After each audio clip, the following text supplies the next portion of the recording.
Hello everyone, welcome to the YouTube channel of CUET Civil Step. So in this video we are going to discuss the physics syllabus for CUET. Okay, previous year को इस video में हम previous year को analyse करेंगे, previous year के कुछ questions को solve करेंगे ताकि हमारे दिमाग में भी एक स्ट्रेटजी सेट हो जाए कि हमें किस लेवल का पढ़ना है ताकि हम लोग इस एग्जाम को क्रैक कर सके। राइट, सो यहाँ पे मैं आपको हेल्प आउट करूंगी ताकि आप लोग भी अपने दिमाग में एक स्ट्रेटजी बना पाए कि हम लोगों को कितना किस लेवल का पढ़ना है, क्योंकि सिलेबस ऐसे देखा जाए तो इट इज़ वेरी वास्ट। और फिजिक्स तो हम नॉन मेडिकल वाले बच्चों को वैसे भी थोड़ी सी ऐसी लगती है कि रहने ही दे तो ठीक है ना, ऐसा सोचते हैं हम लोग कि न्यूमेरिकल पोर्शन बहुत ज़्यादा आएगा। बट यहाँ पे आप लोगों के लिए एक खुशखबरी है कि हमारा न्यूमेरिकल पोर्शन इतना ज़्यादा नहीं आ रहा है, और अगर न्यूमेरिकल एक आधा आ भी रहा है ना तो वो बहुत डायरेक्ट है, बहुत डायरेक्ट पूछा हुआ है, मतलब डायरेक्ट फॉर्मूला पता है तो आंसर सॉल्व। ठीक है, और ये चीज़ तो हम केमिस्ट्री में भी करते हैं, तो हमें डरना नहीं है क्योंकि पेपर का एनालिसिस अभी आप देखोगे भी, पेपर का एनालाइज आप खुद भी करोगे कि इतना लेवल टफ नहीं है, डायरेक्ट क्वेश्चंस पूछे जाते हैं। तो अगर हमारे बेसिक्स क्लियर है ना तो हम बहुत इजीली इस एग्जाम को क्रैक कर सकते हैं। ठीक है, तो स्टार्ट करते हैं हम लोग इस वीडियो को। तो हमारा काम क्या रहने वाला है इस वीडियो में, एक तो मैं आपको टॉपिक्स बताऊंगी जो जो हमारे सिलेबस में आएंगे सीयूईटी में, प्लस मैं आपको प्रीवियस ईयर एनालाइज करवाऊंगी, सॉल्व करवाऊंगी टॉपिक के ऊपर बेस्ड, ताकि आपको समझ आ जाए ठीक है हमें क्या क्या पढ़ना है, कैसे कैसे पढ़ना है, हमें क्या क्या क्वेश्चंस को सॉल्व करना है। सो सी जो हमारा फर्स्ट टॉपिक है, जैसे प्लस टू का ही होता है इलेक्ट्रोस्टैटिक्स, तो यहाँ पे भी हमारा फर्स्ट टॉपिक इलेक्ट्रोस्टैटिक्स ही है। अब जो इलेक्ट्रोस्टैटिक्स होता है उसमें हम सबसे पहले पढ़ते हैं इलेक्ट्रिक चार्जेस के बारे में, उनके कंजर्वेशन के बारे में, कूलम्स लॉ के बारे में, forces between the charges. Right, फिर फोर्सेस के बाद हम लोग क्या पढ़ते हैं, इलेक्ट्रिक फील्ड के बारे में पढ़ते हैं। ठीक है, electric field due to a point charge, electric field at the axial position, electric field at the equatorial position, ये सब हमने पढ़ना है। ठीक है, बट अब मतलब अच्छी बात क्या है, डेरिवेशन नहीं पढ़नी। डेरिवेशन भूल जाते हैं ना, स्टार्टिंग याद नहीं आती तो एंडिंग, एंडिंग याद आती है तो स्टार्टिंग नहीं याद आती, स्टार्टिंग याद आती है तो एंड नहीं याद आता। बट अब हमें डेरिवेशंस तो पढ़नी ही नहीं है, और इतने ज़्यादा टफ नहीं, मैं फॉर्मूलाज को याद भी नहीं रखना है। आपने क्या करना है, बस बेसिक याद रखना है। बेसिक याद है तो बहुत ईजिली ये पेपर क्रैक होगा। ओके, नाउ फिर हम इलेक्ट्रिक डाइपोल के बारे में पढ़ेंगे कि इलेक्ट्रिक डाइपोल क्या होता है। ओके, इलेक्ट्रिक डाइपोल के बाद electric field due to dipole, torque on dipole. Right, जैसे टॉर्क का फॉर्मूला पढ़ते थे ना, पी डॉट ई, ये तो बहुत इजी फॉर्मूला है, अब ये डायरेक्ट फॉर्मूला हम याद रखेंगे। फाइन, इलेक्ट्रिक फ्लक्स क्या होता है।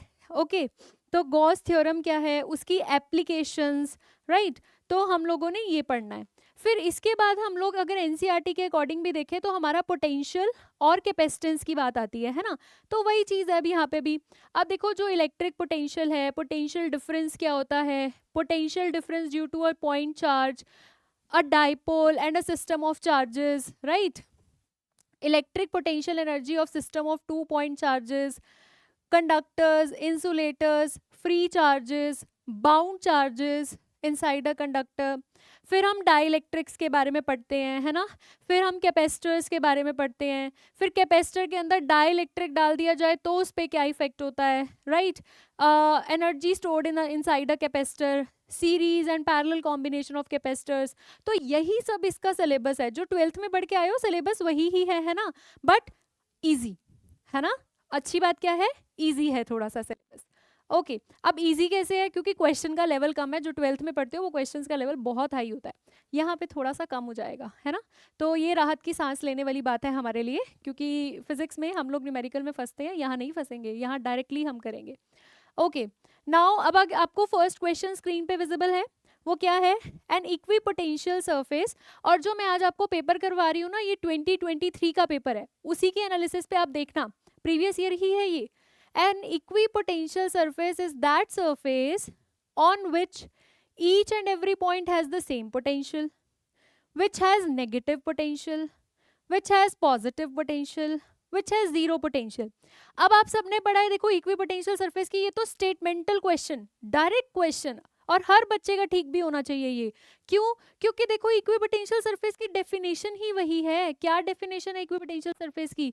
कि एक ऐसा सरफेस जिसके हर एक पॉइंट पे पोटेंशियल की वैल्यू सेम होती है, वो हमारा इक्विपोटेंशियल सरफेस होता है। और फर्स्ट ऑप्शन ही यही है, and on which each and every point has the same potential, है ना। तो ये कौन सा सरफेस हो गया? Equipotential surface. तो ऑप्शन ई क्या हो गया हमारे पास? करेक्ट हो गया। Fine. Next, the SI unit of electric flux is, electric flux की SI unit weber, newton per coulomb, volt into metre, joule per coulomb. बताना है इसमें से एसआई यूनिट क्या है। देखो एसआई यूनिट का ना एक क्वेश्चन बनता ही बनता है, ठीक है, क्योंकि हम इसमें गलती करते हैं तो सामने वाला गलती पकड़ने ही तो बैठा है, तो एसआई यूनिट्स को आप अच्छे से पढ़ेंगे, ठीक है। नाउ इलेक्ट्रिक फ्लक्स की एसआई यूनिट आपने बतानी है। फ्लक्स का बेसिक फॉर्मूला ई इंटू ए लिखते हो, इलेक्ट्रिक फील्ड इंटू एरिया ऐसे लिखते हो, है ना। इलेक्ट्रिक फील्ड को पोटेंशियल V बाय L लिख सकते हो, माइनस dV बाई dx से कंपेयर करो, अगर dV को V लिख दिया, x को L लिख दिया, है ना, इंटू एरिया, ठीक है। एरिया को लेंथ इंटू लेंथ सपोज करो, L से L कैंसिल हो गया। हमें एग्जैक्ट फॉर्मूला नहीं देखना, हमें तो यूनिट देखनी है ना। ओके, तो V into L, V voltage volt, right, L length क्या है? मीटर है, तो वोल्ट इंटू मीटर क्या हो गई इसकी? SI यूनिट हो गई, है ना। कितना इजी था देखो, बस फॉर्मूलाज आने चाहिए थे। मैं कह रही हूँ अगर आपको डायरेक्ट फॉर्मूलाज आते हैं, मैं आपको गारंटी दे रही हूँ हर बच्चा इसमें पास करेगा। डायरेक्ट फॉर्मूला बेस्ड क्वेश्चंस हैं और बिल्कुल थ्योरी के बेसिक क्लियर होने चाहिए आपके, ठीक है। Capacitors are used in electrical circuits where the appliances need more. Capacitors कौन से सर्किट्स में यूज होते हैं जहाँ पे अप्लायंसेस को ज़्यादा वोल्टेज चाहिए, करंट चाहिए, रेजिस्टेंस चाहिए या पावर चाहिए। देखो कैपेसिटर्स क्या करते हैं? They store charge. कैपेसिटर क्या होता है? एक डिवाइस जो चार्ज को स्टोर करेगा, वो क्या होता है? कैपेसिटर होता है, ठीक है। वो क्यों लगाते हैं? ताकि जैसे अगर मान लो मैंने स्विच ऑन किया, मैं फैन चलाना चाहती हूँ, फैन एकदम से चल जाता है। कैसे चल जाता है? क्योंकि जो कैपेसिटर ने ऑलरेडी चार्ज स्टोर कर रखा है वो उसको दे दे, है ना, और वो चल जाता है। ओके, तो जहां पे हमें कांस्टेंट पावर सप्लाई चाहिए वहां पे हम लोग कैपेसिटर्स देते हैं, ताकि अगर पीछे से करंट नहीं भी आ रहा तो भी वो दे दे, ठीक है। तो हम लोग कांस्टेंट पावर सप्लाई मतलब constant current.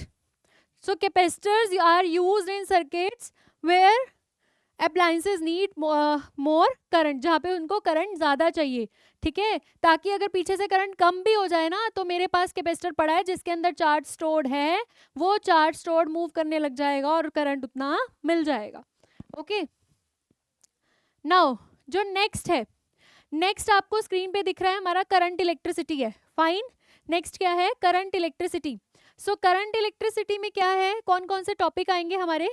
Electric current, flow of electric charges in metallic conductor, drift velocity और mobility, drift velocity important concept रहता है, and the relation with electric current, Ohm's law, characteristic electrical resistance, VI characteristics, linear और non linear दोनों, electrical energy and power, electrical resistivity, conductivity, carbon colour coding scheme in carbon, है ना, इससे question भी बहुत अच्छा बनता है। Series and parallel combination of resistors, temperature का क्या इफेक्ट होता है रेजिस्टर्स के ऊपर, बहुत इंपॉर्टेंट क्वेश्चन बनता है और बहुत जगह आता है ये क्वेश्चन, ठीक है। Internal resistance, potential difference, EMF of the cell, combination of cells, Kirchhoff's laws, right, Wheatstone bridge, metre bridge, potentiometer, ये तो मतलब थोड़े बड़े टॉपिक और इम्पॉर्टेंट इनमें से, है ना। तो ये हमारा सिलेबस है करंट इलेक्ट्रिसिटी का। अब इसके बेसिस पे अगर मैं एनालाइज करूँ क्वेश्चन को, प्रीवियस ईयर में क्वेश्चन को देखूँ, तो आप कहोगे कि ये भी डायरेक्ट क्वेश्चन था। देखें क्या क्वेश्चन है, तो क्वेश्चन आपको स्क्रीन पर विजिबल है। The sensitivity of potentiometer can be increased by, मुझे पोटेंशियोमीटर की सेंसिटिविटी बढ़ानी है, तो मैं कैसे बढ़ा सकती हूँ? मुझे सेंसिटिविटी बढ़ानी है, right. So by increasing the EMF of the cell, मैं बाहर से EMF बढ़ा दूं सेल की। Increasing the length of the potentiometer, क्या मैं पोटेंशियोमीटर वायर की लेंथ बढ़ा दूं? Decreasing the length of potentiometer wire, मैं उसकी लेंथ कम कर दूं, या नन ऑफ दीज, या इनमें से कुछ भी ठीक नहीं है।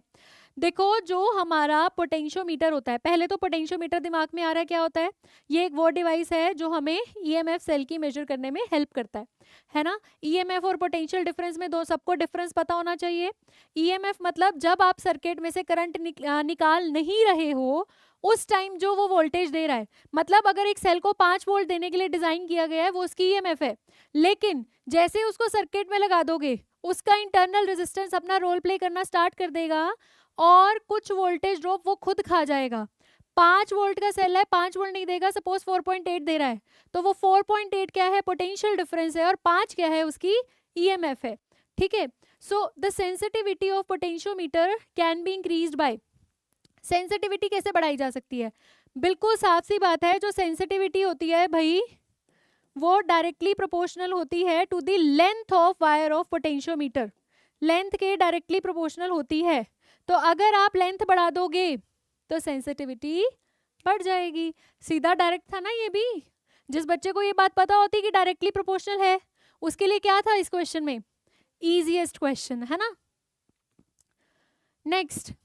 नेक्स्ट जो है हमारे पास वो है magnetic effects of current and magnetism. Magnetic effects of current and magnetism में क्या है, देखो पहले तो concept of magnetic field, Oersted का जो एक्सपेरिमेंट था जिससे पता लगा था कि करंट कैरिंग वायर के आसपास मैग्नेटिक फील्ड होता है ना, उसके बारे में।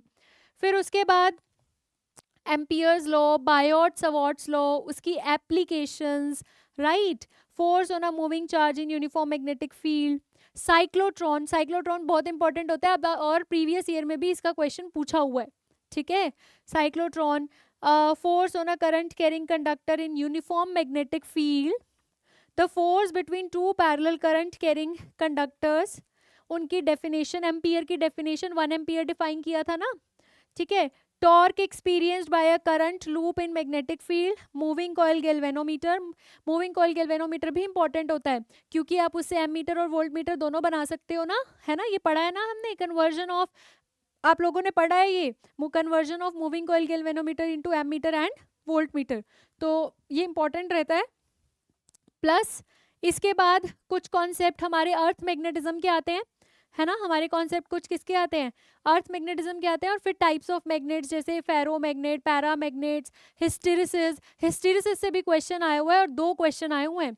ठीक है, सो हिस्टेरिसिस भी इंपॉर्टेंट है, परमानेंट मैग्नेट्स, रिटेंटिविटी क्या होती है, कोरेसिविटी क्या होती है, ये सब टॉपिक्स। ठीक है, और यही सब यहाँ पे एक्सप्लेन भी है, आप देख सकते हो, you can take screenshot also of this syllabus.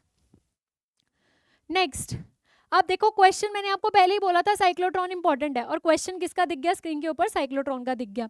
तो पढ़े साइक्लोट्रॉन क्या है। साइक्लोट्रॉन सबको पता है ना क्या होता है, ये एक पार्टिकल एक्सेलरेटर डिवाइस होता है। क्या होता है ये, पार्टिकल एक्सेलरेटर डिवाइस होता है, पार्टिकल को स्पीड देने के काम आता है। ठीक है, so cyclotron can be use to accelerate, accelerate मतलब स्पीड में चेंज ला रहे हैं, तो किसको एक्सेलरेट करता है, इलेक्ट्रॉन्स को, न्यूट्रॉन्स को, पॉजिटिव आयंस को या नेगेटिव आयंस को, किसको एक्सेलरेट करता है साइक्लोट्रॉन, बताओ। देखो जो साइक्लोट्रॉन होता है वो पहली बात तो इलेक्ट्रॉन जैसे लाइट पार्टिकल्स को तो एक्सेलरेट करने के लिए यूज ही नहीं करते। क्यों नहीं करते, क्योंकि अगर आपको साइक्लोट्रॉन की वर्किंग पता है ना, और अरे वर्किंग भी छोड़ो, electron is one of the lightest particle, lightest fundamental particle है, सबसे हल्का। ठीक है, और साइक्लोट्रॉन में उसको इतनी स्पीड मिल जाती है कि उसकी स्पीड ऑफ लाइट को अप्रोच कर जाती है।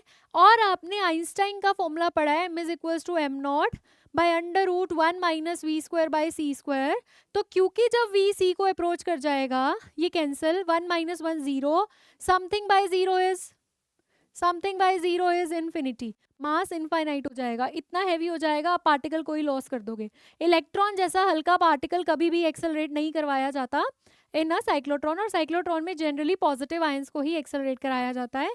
ठीक है, न्यूट्रॉन, देखो साइक्लोट्रॉन ना न्यूट्रल पार्टिकल्स को यूज होता है एक्सेलरेट करवाने के लिए। ठीक है, क्योंकि हम वहाँ पे इलेक्ट्रिक फील्ड का यूज करते हैं to accelerate the particle.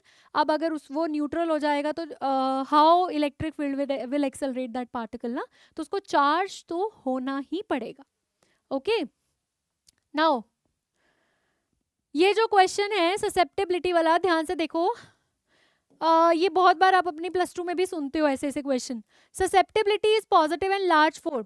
Susceptibility क्या बताता है? एक मटेरियल कितना इजीली मैग्नेटाइज हो सकता है, वो उसकी ससेप्टेबिलिटी है। ठीक है, वो जितनी इजीली मैग्नेटाइज हो गया उसकी ससेप्टेबिलिटी उतनी ज्यादा, जो जितनी धीरे उसको, मतलब उतना जितना टाइम लगा उसको मैग्नेटाइज होने में, उसकी ससेप्टेबिलिटी उतनी ही कम है। अब susceptibility is positive and large for, susceptibility positive भी हो और लार्ज भी हो। पहली बात, ससेप्टेबिलिटी पॉजिटिव किस किस के लिए होती है? पैरामैग्नेट्स के लिए भी होती है, फेरो के लिए भी होती है, लेकिन पैरा के लिए इतनी ज्यादा लार्ज नहीं होती, फेरो के लिए बहुत लार्ज होती है। तो पॉजिटिव एंड लार्ज तो जो आएगा आंसर भाई वो फेरोमैग्नेट्स ही होगा। ठीक है, पैरा के लिए पॉजिटिव होगा, but it is not large, small होती है। लेकिन यहाँ पे एक और इम्पॉर्टेंट क्वेश्चन भी बनता है कि ससेप्टेबिलिटी नेगेटिव किसके लिए होती है? वो डायामैग्नेट्स के लिए होती है, क्योंकि डायामैग्नेट्स मैग्नेटाइज हो जाते हैं in a direction opposite to the applied fields. Generally question ना यही आता है, अगर आप बहुत सारे एग्जाम्स उठाओगे ना, तो काई नेगेटिव किसके लिए होता है? तो सबको पता था डाया। अब उन्होंने ना स्मार्टली प्ले किया। क्या स्मार्टली प्ले किया? काई नेगेटिव नहीं दिया, पॉजिटिव दिया। पॉजिटिव किसके लिए होती है? पैरा और फेरो दोनों के लिए होती है, लार्ज फेरो के लिए होती है। आई गेस सबको क्लियर होगी ये बात, है ना? Next question, material suitable for permanent magnet must have which of the following properties. वो मटेरियल्स जो सुटेबल होते हैं परमानेंट मैग्नेट्स के लिए उनके पास कौन सी प्रॉपर्टीज होनी चाहिए? हाई रिटेंटिविटी, लो कोरेसिविटी, हाई परमेबिलिटी। अरे देखो, ऑप्शंस में तो यही है कि कोई कुछ हाई कुछ लो, कुछ हाई कुछ लो, या सारे हाई या सारे लो, जो भी है ये ऑप्शंस है। मैं इन ऑप्शंस पे जा ही नहीं रही। मैं आपसे सबसे पहले ये पूछती हूँ, अगर मैं आपसे पूछूं रिटेंटिविटी क्या है, दिमाग में आया रिटेंटिविटी क्या है? अगर मैं आपसे पूछूं कोरेसिविटी क्या है, दिमाग में आया कोरेसिविटी क्या है? अगर ये नहीं आया ना तो इक्वेशन जीरो है। ठीक है, ये हमें नहीं समझ आएगा, मैं बता भी दूंगी, आप लर्न कर लोगे। लेकिन I am telling you retentivity क्या होती है। देखो, मेरे पास एक आयरन का पीस था, मैंने उसे मैग्नेटाइज किया। मैंने उसे क्या किया? मैग्नेटाइज किया। देखो, मैं बहुत डिटेल में हिस्टेरिसिस पे तो अभी नहीं जा सकती, क्योंकि अभी मेरे को आपको और भी चीजें बतानी है, पर soon I will explain you in one video. But अभी मैं आपको एक शॉर्ट फॉर्म में थोड़ी इजी वे में बताती हूँ क्या होता है। अगर मेरे पास एक आयरन की रॉड थी और एक स्टील की रॉड थी, मैंने दोनों को मैग्नेटाइज किया, दोनों मैग्नेटाइज हो गए भैया, हो गए। अब मैंने बाहर से मैग्नेटिक फील्ड हटा दी। अब आप क्या ऑब्जर्व कर रहे हो? स्टील तो मैग्नेट बन गया, स्टील ने तो मैग्नेटिज्म पकड़ लिया, आयरन ने मैग्नेटिज्म छोड़ दिया। मतलब जब जब मैं बाहर से फील्ड लगा रही हूँ ना, तब तब तो आयरन जो है मैग्नेट का काम कर रहा है, और स्टील को तो एक बार दे दिया और उसने तो पकड़ ली। तो स्टील की रिटेंटिविटी हाई है, वो नहीं छोड़ रहा मैग्नेटिज्म। ठीक है, रिटेंटिविटी मतलब एक बार मैग्नेट बना दिया ना, अब नहीं छोड़ूंगा, दैट इज रिटेंटिविटी। और अब अगर मान लो, अब मुझे उस स्टील को क्या करना है? डीमैग्नेटाइज करना है, तो मुझे अपोजिट डायरेक्शन में फील्ड लगानी पड़ेगी। मुझे क्या करना पड़ेगा? अपोजिट डायरेक्शन में फील्ड लगानी पड़ेगी। अगर मुझे अपोजिट डायरेक्शन में ज्यादा फील्ड लगानी पड़ी ताकि मैं उसका मैग्नेटिज्म खत्म कर दूं, तो इसका मतलब वो उसकी कोरेसिविटी है। ठीक है, कोरेसिविटी मतलब अपोजिट डायरेक्शन में कितनी फील्ड लगानी पड़ेगी ताकि वो मटेरियल क्या हो जाए? डीमैग्नेटाइज हो जाए। समझ आई बात? ओके। और परमिएबिलिटी तो पता ही है, कितना फील्ड लाइंस को अपने में से पास करने देगा। तो चाहे कोई भी मैग्नेट हो यार, परमानेंट हो, इलेक्ट्रो हो, परमिएबिलिटी तो ज्यादा ही होनी चाहिए। और अगर परमानेंट मैग्नेट बनाना है तो पहली बात, उसकी परमिएबिलिटी भी ज्यादा होनी चाहिए, उसकी कोरेसिविटी भी ज्यादा होनी चाहिए, उसकी रिटेंटिविटी भी ज्यादा होनी चाहिए। भाई मैग्नेट बन गया तो छोड़ेगा नहीं, और अगर आप उसको खत्म भी करना चाहोगे तो भी बहुत ज्यादा अपोजिट फील्ड लगानी पड़ेगी। ठीक है, so D is the right answer, कि high retentivity, high coercivity and high permeability. I guess सबको क्लियर होगी ये बात, right?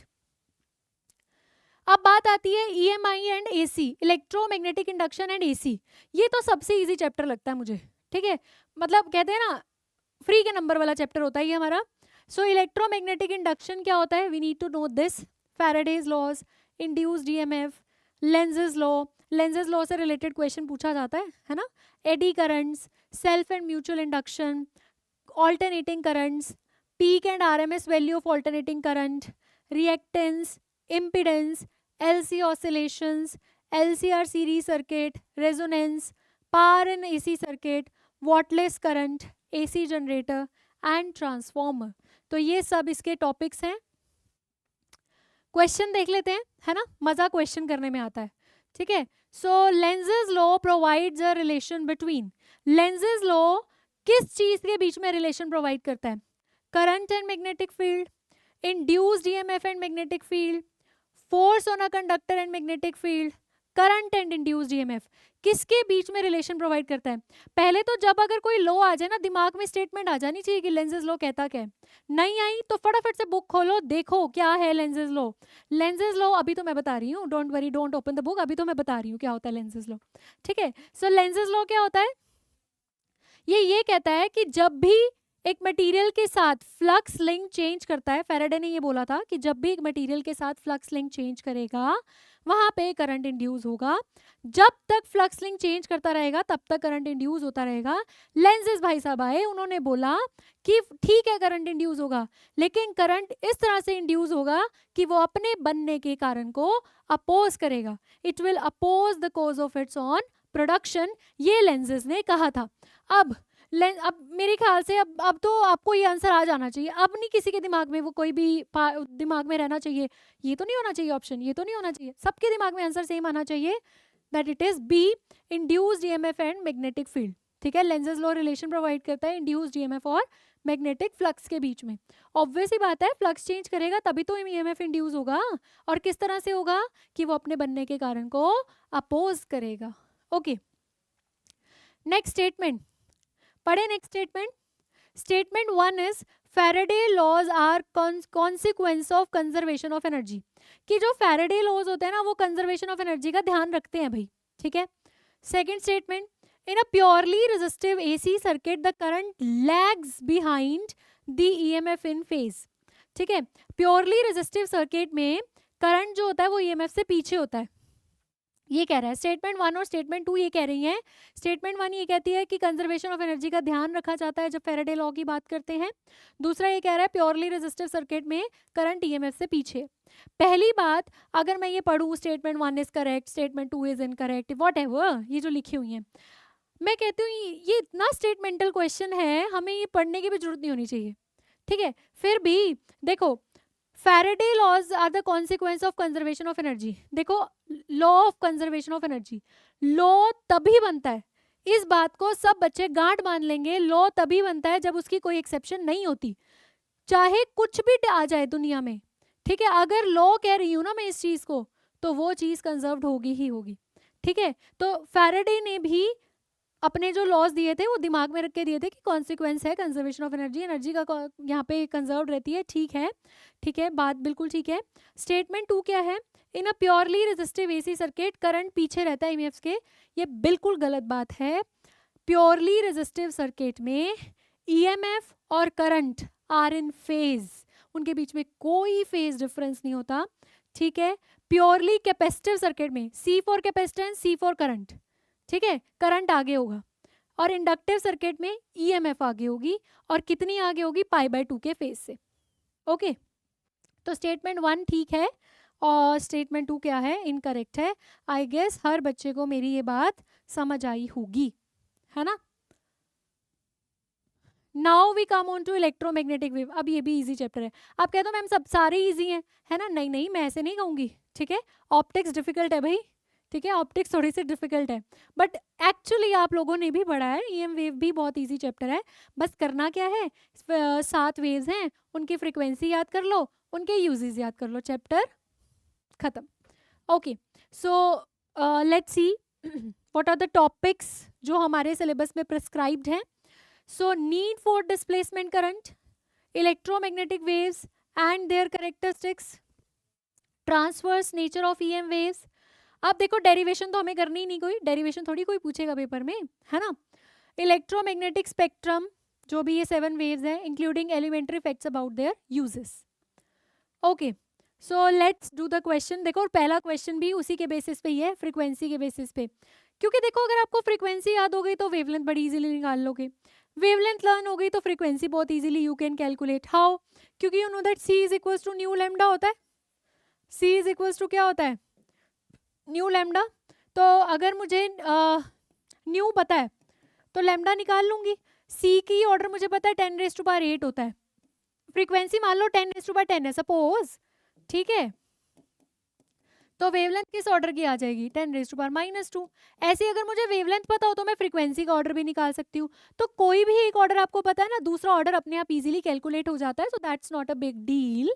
Now arrange the following types of electromagnetic waves in the increasing order of their frequencies. So gamma rays, radio waves, visible light या UV rays, आपको बताना है इनमें से कौन सा क्या ऑर्डर है। ठीक है, तो मान लो मैं इसको A कह रही हूँ, इसको B, इसको C, इसको D। अब वैसे तो जिसको इलेक्ट्रोमैग्नेटिक स्पेक्ट्रम का चार्ट याद है वो आंसर दे सकता है, बट मैंने यहाँ पे आपके लिए चार्ट दिखाया भी है, आप देख सकते हो। ये डिक्रीजिंग वेवलेंथ के बेसिस पे है, वेवलेंथ डिक्रीज कर रही है इधर और फ्रीक्वेंसी इधर इंक्रीज कर रही है। ठीक है, तो हमें हाईएस्ट क्या चाहिए, फ्रीक्वेंसी चाहिए। तो आपको दिख रहा है हाईएस्ट फ्रीक्वेंसी गामा रेस की है, तो हम लोग सबसे हाईएस्ट फ्रीक्वेंसी गामा रेस की, फिर गामा के बाद एक्स और यूवी, फिर विजिबल, फिर रेडियो, फिर यूवी, फिर विजिबल और फिर रेडियो। तो ये ऑर्डर रहेगा आपका, ठीक है ना, ऑर्डर तो समझ आ ही गया होगा।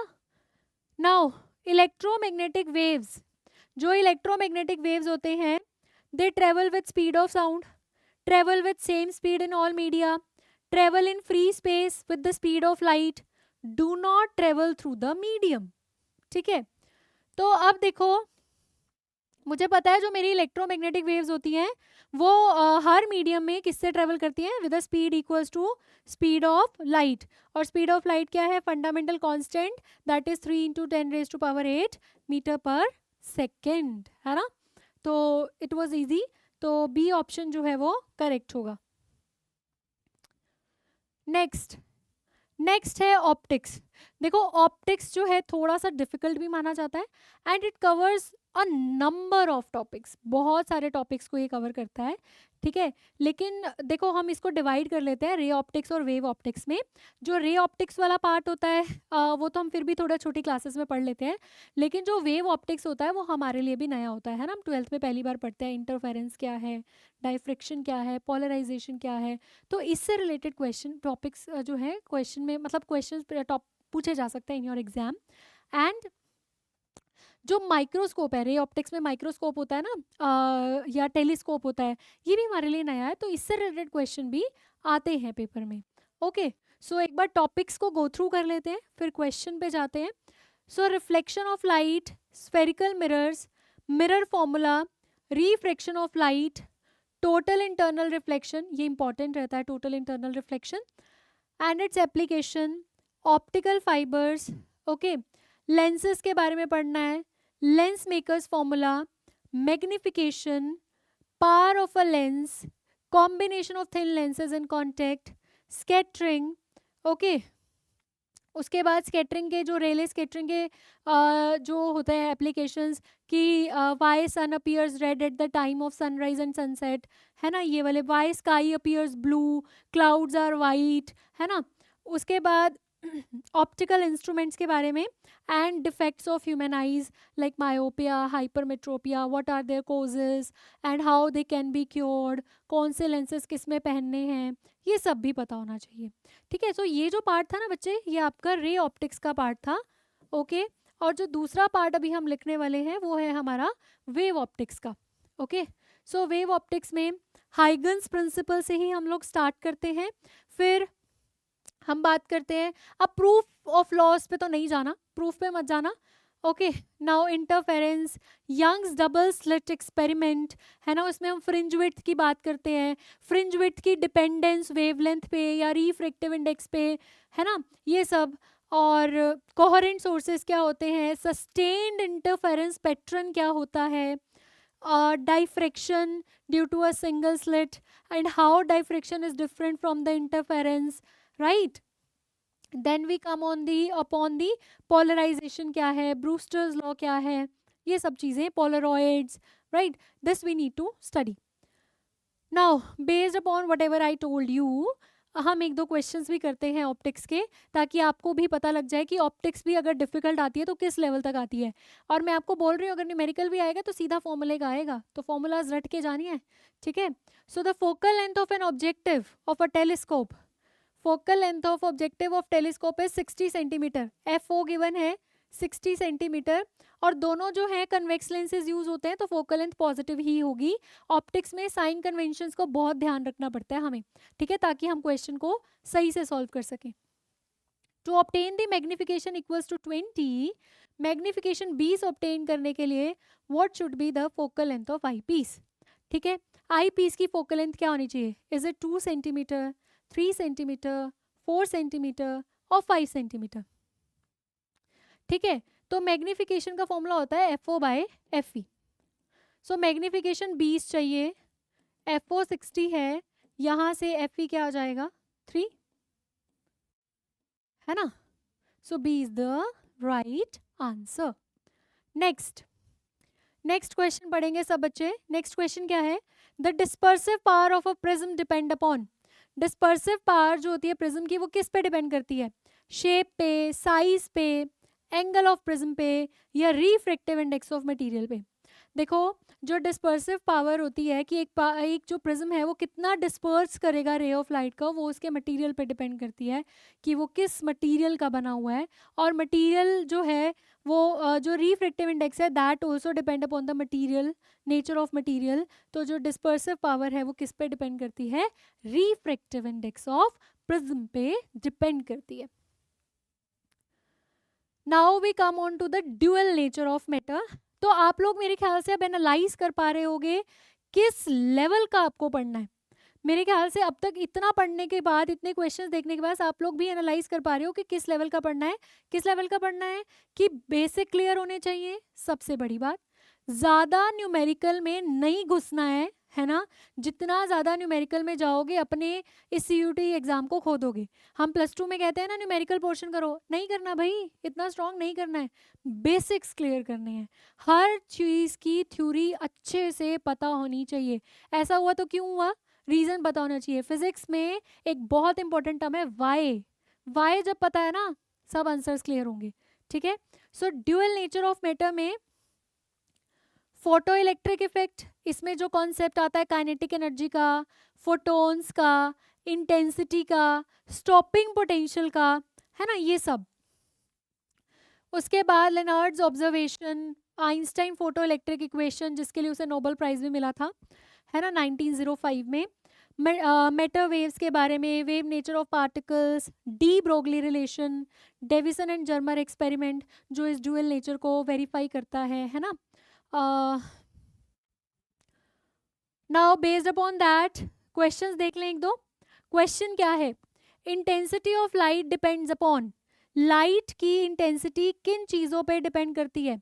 एम्पलीट्यूड, फ्रीक्वेंसी, वेवलेंथ और वेलोसिटी।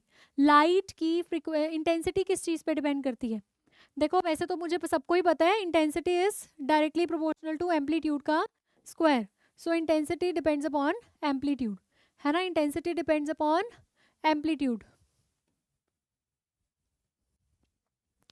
नेक्स्ट क्या है?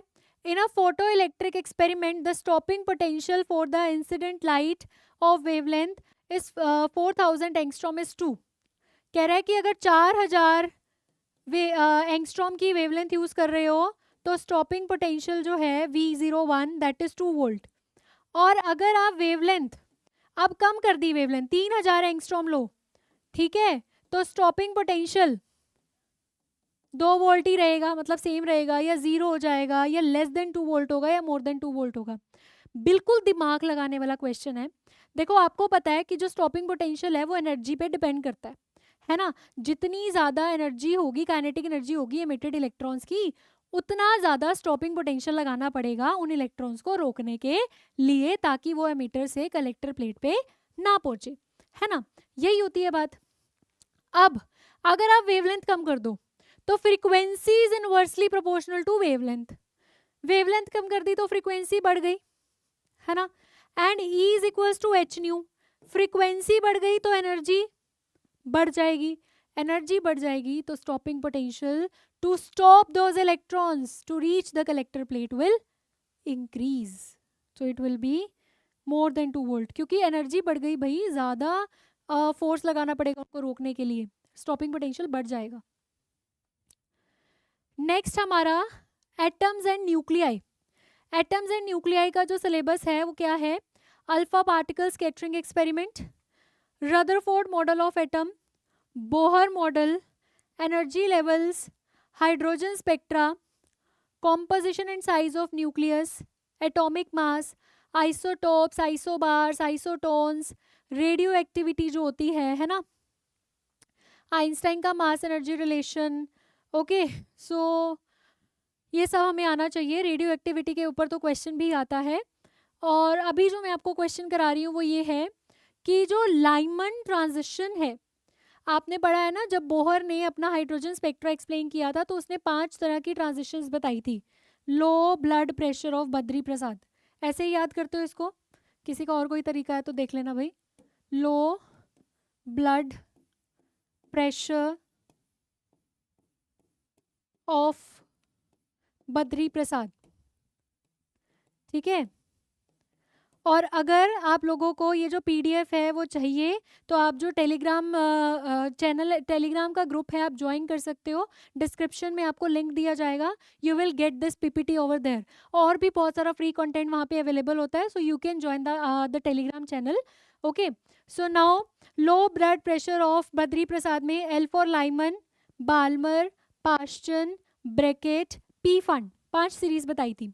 अगर इलेक्ट्रॉन लाइमन पे गिरता है, फर्स्ट शेल पे गिरता है, कहीं से भी गिरे तो N1 होता है। अगर वो सेकंड शेल पे गिरता है, कहीं से भी गिरे तो बाल्मर सीरीज होती है।